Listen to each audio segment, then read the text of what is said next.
Учебната година ќе заврши така како што и почна, без учебници. Тендери, фирми, комплицирани постапки, грешки во лекциите и што уште не. Откако на 1 септември наместо буквари се делеа свидетелства од минатата година, Министерството за образование 3 тромесечија не може да ги набави потребните учебници за сите ученици. Кога на површина се појавија сите недостатоци во образовниот систем, премиерот со ново ветување, дури лично ќе се залагал следната година учебници да има навреме. Ги обвини и учениците дека не требало да ги кинат, туку да ги чуваат учебниците за идните генерации. Треба да се обезбедат учебници кои што ќе бидат бесплатни во вкупен број за сите ученици. Според закон тоа треба да биде, меѓутоа никогаш откако е донесен законот не било направено.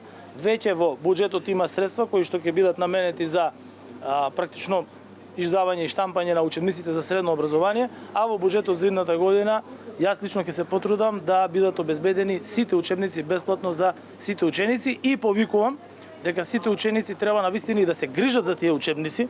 Изјавата на премиерот доаѓа како обид за смирување на јавноста по изјавата на министерот за образование дека реално немало доволно пари за печатање на учебници по сите предмети во средното образование, пошто се дообјаснуваше дека грешно бил протолкуван.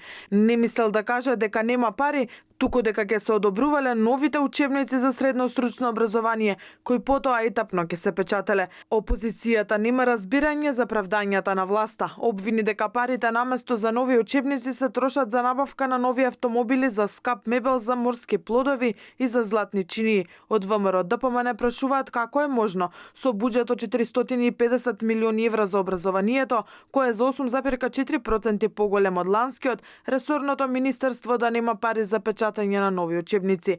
И додека родителите се снаоѓаат и фотокопираат материјали за учење, фокусот на МОН повторно е на јавните набавки. Последниот повик за печатање на учебникот по англиски јазик за 9-годишно основно образование содржи услов фирмите да имаат остварено годишен приход од речиси 1 милион евра за 3 години.